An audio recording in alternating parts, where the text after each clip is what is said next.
मो ना विद्यावती नायक 10म श्रेणी छात्री अटे। गवर्नमेंट हाई स्कूल कुसुमंजु आम आसु। मो प्रकल्पर नाम हूँ ऑटोमेटिक टॉयलेट क्लीनर।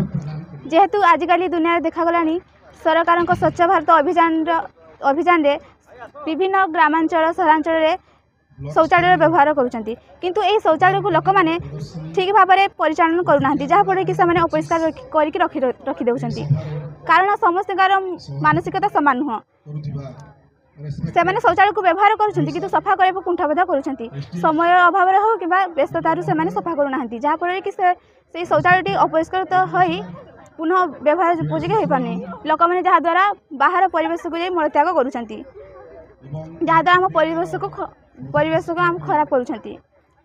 तेणु मोर यही सब असुविधा मुख्यतः डाक्तरखाना प्लाटफर्म ट्रेन इत्यादि गुड़िक होता है। तेणु मोर यही छोट प्रकल्प माध्यम यही सब असुविधा को आखिए रखी समाधान करने को प्रयास करिए ना यह घर मानक व्यवहार कर गाँ गहली एगुड़ाक व्यवहार कर जनसाधारण